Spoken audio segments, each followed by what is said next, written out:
Joining me live is former Labor Senator Graham Richardson. Hi there, Graham. Let's start by talking about the Labor cabinet reshuffle. You predicted on the show that we would see the election result in a Labor majority. Now, let's see if you can predict the reshuffle right. Well, no one can predict that, I don't think. Anthony's the only one who knows the answers. I think it would be sad if some of the old ministers are replaced simply because they're old ministers.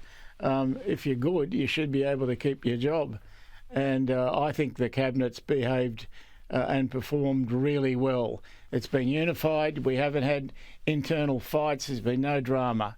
And it's just been a smooth government for the last few years. And, of course, that means you've got a much better chance of winning the next one, which is exactly what he's done. And what about Ed Husic calling Richard Marles a faction assassin? Well, I think we all get angry at times, and he's obviously Ed's obviously got pretty angry and had a crack at Richard. But I think Richard's been a terrific deputy to Anthony. And look, sometimes when you're in these jobs, you do have to exercise a bit of authority. You do have to chop the odd head off, kneecap the odd person. It's not fun, it's not nice, but it's part of life, and you've got to do it. You've seen your fair share of kneecapping. I have indeed. For others doing it, of course, not me. Not moi.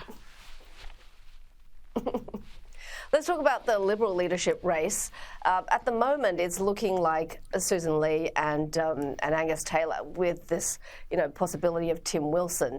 Do you think there will be, trading portfolios for support? Do you think having Jacinta Price on the ticket is an asset or liability for Angus? What do you see?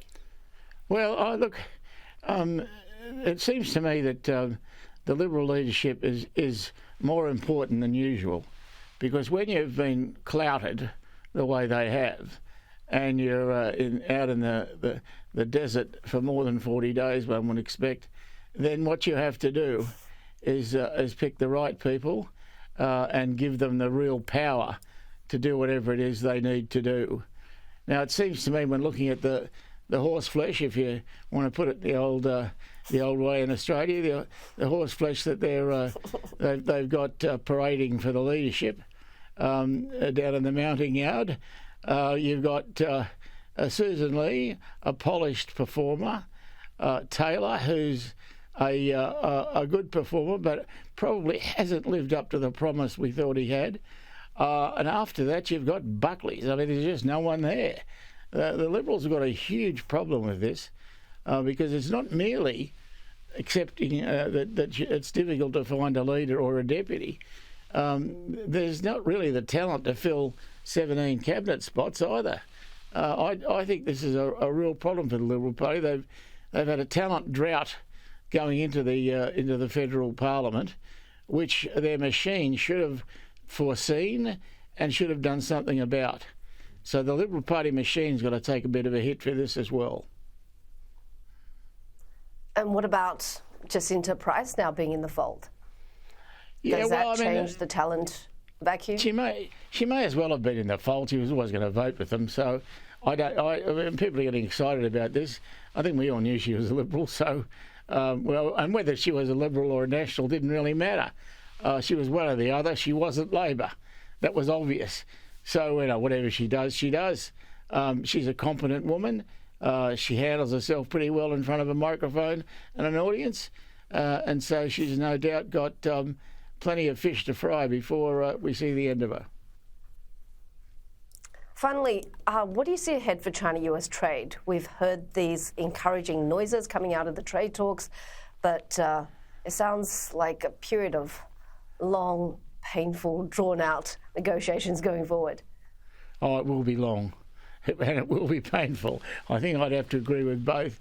The trade negotiations are fraught with so many perils, and of course, Trump, in his usual fashion, stomping around the place and not treading carefully.